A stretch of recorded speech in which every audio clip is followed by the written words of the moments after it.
Welcome to குரும்பாஸ் kitchen. இன்றைக்கி நம்ம சேனலில் ஃப்ரெஞ்ச் ஃப்ரைஸ் எப்படி செய்ய போகிறன்றதை பற்றி தான் வீடியோவாக பார்க்க போகிறோம். வாங்க ஃப்ரெண்ட்ஸ், வீடியோக்குள்ளே போகலாம். நாங்கள் இப்போ பொட்டேட்டோ எடுத்து தோலெல்லாம் சீவிக்கிட்டோம். மேலே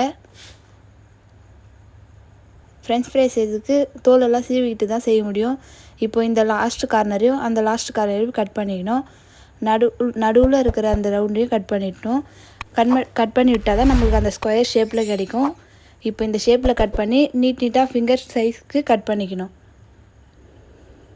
கட் பண்ணிவிட்டு இதை நாங்கள் கோல்டு வாட்டரில் போட்டுருவோம் ஒரு 10 மினிட்ஸு. அந்த மாதிரி போட்டு இந்த மாதிரி டிஷ்யூ பேப்பரில் எடுத்து சுத்தமாக தண்ணியெல்லாம் ட்ரை ஆன பிறகு தான் நம்ம அதை எண்ணெயில் போட்டு பொரிச்சு எடுக்க போகிறோம்.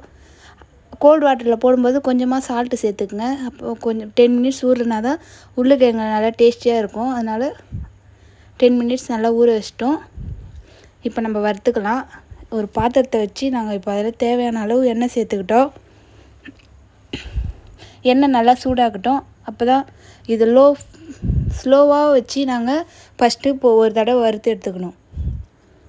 இப்போ பார்த்திங்களா, பொறுமையாக வச்சுருக்கோம். அதனால தான் போட்டோடனே நிறைய பபிள்ஸ் வரல.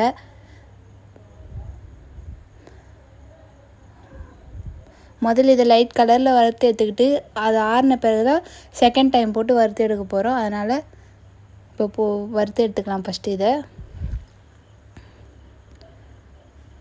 இப்போ திருப்பி விட்டுக்குங்க. ஒரே பக்கமாக இருக்கக்கூடாது. ஒரே பக்கமாக இருந்தால் அந்த நிறம் மாறிடும். அதனால் திருப்பி விட்டுக்கலாம்.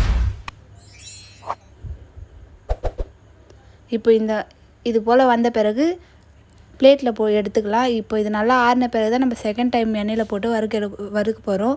அப்போ தான் செகண்ட் டைம் வறுக்கும்போது நல்லா கோல்டன் கலரில் வரும். பார்க்குறதுக்கும் நல்லாயிருக்கும், சாப்பிட்றதுக்கும் டேஸ்ட்டாக இருக்கும். இப்போ சூடு ஆறணும். நல்லா ஒரு சில்னஸ் வந்த பிறகு தான் திரும்பவும் ஆயிலில் போட்டு எடுக்கணும். இப்போ கொஞ்சம் ஃபாஸ்ட் ஃப்ளேமில் வச்சுக்கிட்டு இப்போ போட்டுக்கலாம்.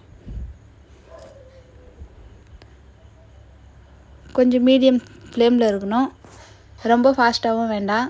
ஏன்னா எண்ணெய் நிறைய சூடாக இருக்கும். அதனால் இப்போ போட்டோடனே பாருங்கள், அந்த ஓரமெல்லாம் ப்ரௌன் கலரில் ஆகுது. அதனால தான் சொல்கிறது.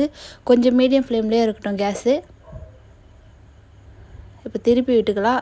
2 பக்கமும் நல்லா செகந்து வந்த பிறகு தான் இதை எடுக்கணும். இப்போ பார்த்தீங்களா, நல்லா செகப்பாக வந்துடுச்சு. கடைகளில் கிடைக்கிற மாதிரியே கிடைக்கிது.